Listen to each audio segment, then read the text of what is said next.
I heard my daughter crying before I heard what was said to her. And that is the moment my whole life split into before and after. My name is Mary. I am a 34-year-old woman, a mother, a wife, and at the time this story happened, I was someone who had spent 7 years trying, genuinely, desperately trying, to be the daughter-in-law that woman deserved. I cooked her favorite meals when she visited. I drove 40 minutes each way to pick her up when her car was in the shop. I bit my tongue so many times I'm surprised I still have one. And none of it mattered. Not one bit of it. Because the moment she looked my little girl in the eyes, my 9-year-old, Emma, and said the words she said, all 7 years of my patience collapsed like a house of cards. What did she say? I'll get to that. But I need you to understand who these people were first, because the sentence only lands the way it should when you know the ground it fell on.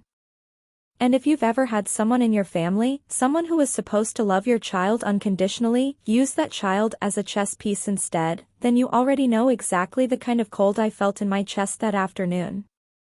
If that's you, drop a comment and tell me where you're watching from. Because I made this for you. And don't forget to subscribe, this story is just getting started, and you're going to want to be here for what happens next. My husband's name is Daniel. He is a good man. I want to say that clearly, because this story is not about him being the villain. Daniel grew up in Columbus, Ohio, the youngest of 3 boys, raised by a single mother named Patricia. And Patricia, everyone called her Pat, she was the kind of woman who had held that family together through real hardship. I respected that about her. Truly. She had worked 2 jobs, raised 3 kids, and built something from nothing. She deserved respect. But here is the thing about people who sacrifice everything for their families. Some of them wear that sacrifice like a crown. And some of them use it like a leash. Pat was the second kind. From the very beginning, I could feel it. The way she would look at me sideways when I disagreed with Daniel, even gently. The way she'd sigh just slightly too loud when Emma called me mama instead of when she called her grandma. The way she'd say, with that paper-thin smile, well, we did things differently in this family. Not your family. This family. As if I was still a guest who hadn't quite earned a permanent seat at the table. Daniel loved his mother. And because he loved her, I tried. I tried hard. We lived in the same city, Westerville, just northeast of Columbus, so we saw Pat often. Sunday dinners, birthday parties, holiday weekends.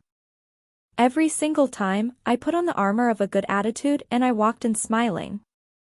For 7 years, I smiled. Emma was 9 when all of this happened. She is one of those kids who feels everything deeply. She's the kid who cries at movies, who saves spiders from the bathtub instead of washing them down the drain, who brings home drawings for every person she loves. She adored her grandmother. Absolutely adored her. She called her Grandma Pat, and she would run to her at the door, arms wide open, every single time. That's what made what happened so brutal. Pat had a particular habit that I had noticed over the years but never confronted. She played favorites. Not just with adults, with children. Daniel's older brother, Kevin, had 2 kids, both boys, both a little older than Emma. And in Pat's universe, those boys were royalty. They got the loud laughter, the extra dessert, the long hugs. Emma got the quieter version of everything. I noticed. I always noticed. But Emma was happy enough, and I told myself I was being oversensitive. I was not being oversensitive. It was a Saturday afternoon in October. The leaves had just started to turn. I remember that detail because I had thought, walking up to Pat's front door that day, that the yard looked almost beautiful, all orange and amber. We were there for a casual lunch. Kevin and his family were there too, which was always a loaded situation, though I had learned to navigate it. The boys, Tyler and Josh, were loud and energetic, and Pat lit up around them the way she always did. Emma had brought something with her that day. A small tin of homemade sugar cookies that she had baked herself with my help the night before. She was so proud of those cookies. She had decorated them with orange frosting because she said they matched the leaves outside. Emma set the cookies on the kitchen counter and started sharing them around the table. She gave one to her dad. She gave one to me. She gave one to Kevin, one to Kevin's wife. She was working her way around the room, happy as a little sunrise, when Tyler, Kevin's older boy, grabbed 3 cookies off the tin at once. Emma said, sweetly, the way only a 9-year-old can, "Oh, just one for now, so everyone gets one." She wasn't rude. She wasn't mean. She was doing exactly what I had taught her to do, think about other people. And that is when Pat looked at my daughter and said it. Quiet. Low. Like it was just between them. "Emma. If you can't share with your family, then don't call me Grandma." I was standing 6 feet away at the kitchen sink. I heard every word. The room went still. Kevin looked at his plate. His wife looked at the window. Daniel was in the next room and hadn't heard. Emma's face, that little face, crumpled. Not in anger. In confusion. Because she had been sharing. She had been the one trying to make it fair. And the woman she adored had just told her that not being fair enough meant she didn't deserve to use the word grandma. Emma didn't cry out loud. She just got very quiet. She put the tin down on the counter and walked to the living room and sat next to her dad. And she didn't say another word for the rest of the afternoon. I stood at that sink for 10 full seconds, gripping the edge of the counter. And I made a decision. Not today. But soon. I didn't say anything at lunch. I know some of you are thinking, why not? Why didn't you just walk over there and handle it right then? And believe me, every cell in my body wanted to. But I had been in this family long enough to know one thing: reacting in the moment, in Pat's kitchen, surrounded by her sons and her things and her rules, would only make me the problem. It would become about my temper. My attitude. My inability to fit into this family. I had learned that lesson the hard way in year 2, when I pushed back on something smaller and spent 3 months watching Daniel navigate between his wife and his mother like a man walking on a wire. I was not going to put him there again. Not without a plan. So I smiled. I helped clear the table. I thanked Pat for lunch. I buckled Emma into the car, and the moment I pulled out of that driveway, I finally exhaled. I looked in the rearview mirror at Emma, who was staring out the window at the Ohio sky, and I said, "Hey, Bug. What Grandma said was wrong. You hear me? You were being kind. She was wrong." Emma looked at me and said, "Then why didn't you say something, Mom?" And that question sat in my chest like a stone the whole drive home. When I told Daniel that night, he went through all 5 stages of a man who loves both his wife and his mother and cannot stand the idea of being in the middle. First, disbelief. "Are you sure she meant it like that?" "Yes, Daniel. I am sure." Second, minimizing. "She probably just snapped. She didn't mean to upset Emma. She looked at a 9-year-old and said it quietly so no one else would hear." That is not snapping. That is choosing. Third, guilt. He went quiet. He stared at the ceiling for a long time. Fourth, anger, the right kind. He said, "I'll call her." Fifth, and this is the stage that mattered, the stage that told me who Daniel really was, he asked Emma himself. He sat with her on her bed, and he asked her what happened. He listened. He didn't dismiss her. He told her she had done nothing wrong. And then he called his mother. I was not in the room for that call. But I heard his voice, low and firm, through the door. I heard him say, "Mom, you can't do that. She's a child." I heard the long pause of someone on the other end talking too much. And I heard him say, "That's not okay." I loved him for that phone call. But whatever Pat said on her end of it, it was not an apology. Because 2 weeks later, she called me, not Emma, me, and said the words that I have replayed 100 times since. "Mary, I just want you to know that I think Emma is a lovely girl. But she does need to learn how to be generous." She said it like she was doing me a favor. I said, "Thank you, Pat. I'll keep that in mind." And then I hung up and I sat very still at my kitchen table, and I thought, okay. Okay. You want to talk about generosity? Let's talk about generosity. This is the part one don't think people expect. I didn't blow up. I didn't send a group text. I didn't call her back screaming. What I did was quiet, and it was calculated, and it took about 3 weeks. I started paying attention. Really paying attention. I wrote things down. Not obsessively, just the patterns I had been choosing to ignore for 7 years. The way holiday plans always defaulted to what Pat wanted, what time she wanted, what food she wanted. The way Emma's school performances were always, "Oh, we'll try to make it," while Tyler's baseball games were non-negotiable family events. The way Daniel's paycheck, which we both contributed to our joint finances, had been quietly borrowed from twice for Pat's home repairs, while my mother, who lived 3 hours away in Cincinnati, had never once been offered the same consideration. I wrote it all down. And here is what I understood, staring at that list: this was not one bad day. This was a system. Pat had built a system over 7 years where her preferences were gravity, everything else orbited around them.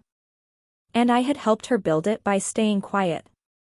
I also started asking myself a harder question: what did I actually want? Not justice in some dramatic sense. What did I actually want for my daughter? For my family? And the answer was simple, clear, and non-negotiable. I wanted Emma to grow up knowing that her worth did not depend on her grandmother's approval. And I wanted Pat to understand, really understand, that she had no power over that. Now it's your turn. If you've ever quietly built a list like that in your head, if you've ever been the person who noticed everything and said nothing, I want to hear from you. Leave a comment, share this with someone who needs it, and subscribe if you haven't already, because the plan I came up with next, you're going to want to see how this plays out. The holidays were coming. Thanksgiving was 6 weeks away, and in the Harris family, that's Daniel's family name, Thanksgiving was Pat's Super Bowl. She hosted every year. She cooked every year. She sat at the head of the table every year and presided over the whole thing like a queen holding court. This year was going to be different. I sat down with Daniel one evening after Emma was in bed, and I said, "I need to talk to you about Thanksgiving. Not to fight. I just need you to hear me." He said okay. And I laid it out, calmly, clearly, without drama. I told him what Pat's comment had done to Emma. I showed him the journal I'd been keeping, not to prosecute him, but to show him the pattern. I told him that I was not willing to sit at his mother's table and watch Emma spend an entire holiday afternoon performing for someone who had already told her she wasn't good enough. Daniel was quiet for a long time. Then he said, "What do you want to do?" And I said, "I want us to host Thanksgiving. Here. At our house. And I want Pat to be a guest. Not the host. A guest. With guest rules." He blinked at me. "She's never going to agree to that." I said, "I know. That's the point." I called Pat myself. I did not let Daniel do it, because if Daniel called, it would become a negotiation between mother and son. I needed it to be direct. Woman to woman. I told her we were hosting Thanksgiving this year. I told her we were so excited for her to come and relax, that she wouldn't have to cook a single thing, that she could just come and enjoy the day with her grandchildren. I made it sound like a gift.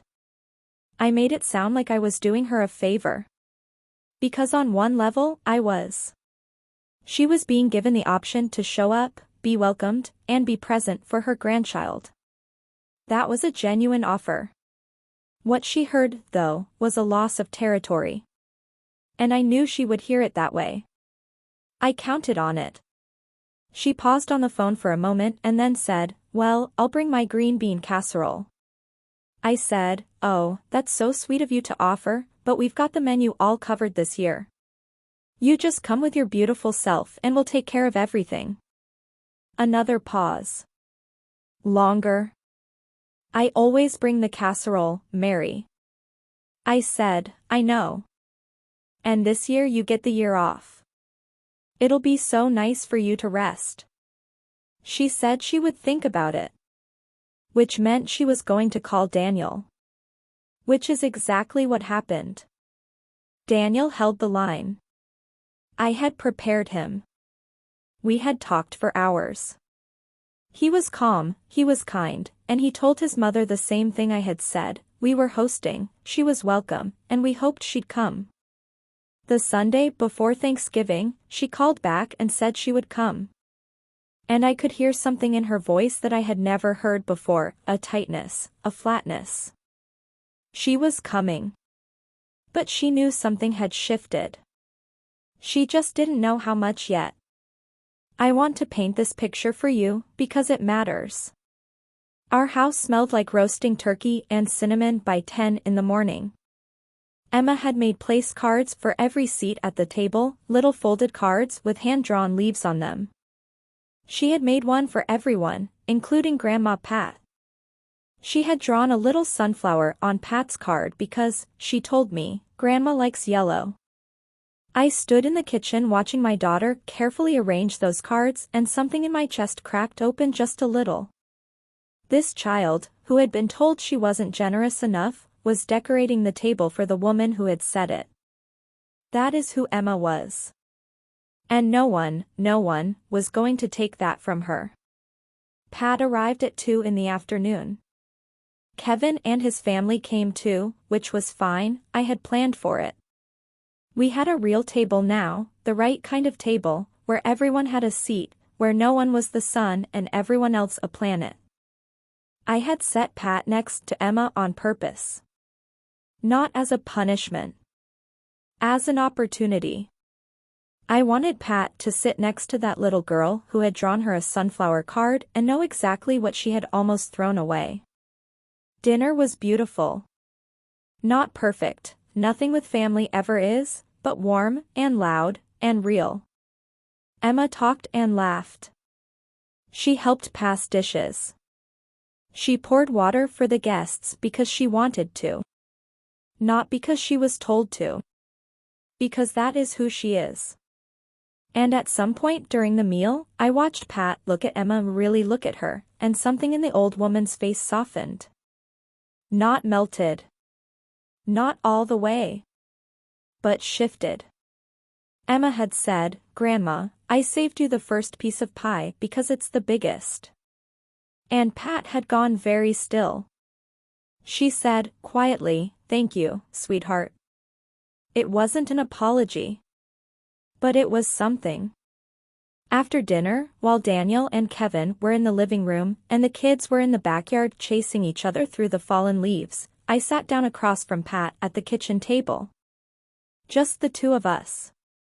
2 cups of coffee. I had not planned a speech. I had planned to be calm and honest and brief. That was the whole plan. I looked at her and I said, "Pat, I love Daniel. And I love that Emma loves you. But I need you to hear me when I say this, what you said to her that afternoon in your kitchen was wrong. She was not being unkind. And even if she had been, she's 9 years old. She needed patience, not a threat." Pat started to speak. I kept going, gently. "I'm not asking you to be perfect. I'm not even asking you to apologize right now if you're not ready to mean it. But I am telling you, as her mother, that this family works differently going forward. Emma's place here is not conditional. Not on sharing, not on anything. The kitchen was quiet. Outside, I could hear Emma laughing, that bright clear sound. Pat looked at her coffee cup for a long time. Then she looked up at me, and I saw something I had never seen on her face before. Shame. Not anger. Not defensiveness. Real, quiet shame. She said, I know I'm not always easy. I said, no. But you're worth the effort if you want to be. She didn't say much after that. But when Emma came back inside, a little breathless from running, and launched herself onto the chair next to Pat, Pat put her arm around that child and held on. And she didn't let go for a long time. Things did not transform overnight. I want to be honest with you about that, because I think the stories we tell each other sometimes make change look faster and cleaner than it really is. Pat did not become a different woman by December. She still had her habits, her preferences, her gravity. But something had moved. 2 weeks after Thanksgiving, she called Emma directly. Not me. Emma. She asked if Emma would help her decorate her Christmas tree, just you and me, if your mom says it's okay. Emma looked at me with those big eyes and I said yes. And she went. And she came home with pine needles in her hair and tinsel on her sweater and the biggest smile I had seen in months. Grandma told me I was the best cookie decorator she'd ever seen, Emma announced at dinner. Daniel looked at me across the table. I looked at him. We didn't say a word. That was enough. Here is what I know now, on the other side of it all. I spent 7 years managing a relationship by making myself smaller. By absorbing insults. By keeping the peace at the price of my own clarity. And none of that work protected my daughter. The moment I stopped absorbing and started holding a line, calmly, without cruelty, without drama, things shifted. Not because I won some battle. But because I finally showed Pat where the real edges were. Boundaries are not walls. They are not punishments.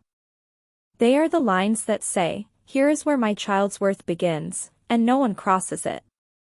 And the moment I drew that line and stood behind it without flinching, Pat understood, for maybe the first time, that I was serious. That Emma was protected.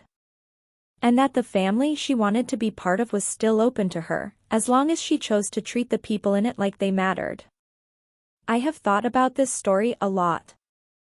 I think about the woman Pat was before she was a grandmother, the one who worked 2 jobs and held 3 kids together alone. I think about how much fear must live inside someone like that. Fear that the family she built will leave. Fear that she won't be needed anymore. Fear dressed up as control. I don't excuse what she said to Emma. I never will. But I understand it a little more now, and understanding it has let me carry it without so much weight. Emma is 10 now. She still calls her Grandma Pat. And Grandma Pat still has her moments, she probably always will. But Emma knows something that I want every child to know, your kindness is not a debt you owe anyone. It is a gift you choose to give. And no one gets to hold your name for ransom. As for me, I stopped shrinking. And I want to tell you something, the space I reclaimed was not empty. It was full. Full of clarity, and self-respect, and the specific quiet joy of knowing that I protected my daughter without losing myself in the process. If this story hit close to home, if you've had someone try to make your child's love into a bargaining chip, I hope you found something in it that was useful. Something that said, you are allowed to hold the line. Subscribe if you haven't, share this with someone who needs to hear it, and leave me a comment telling me your story. Because I read every single one, and I mean it when I say, you are not alone. Take care of yourself. And take care of the ones who call you mama.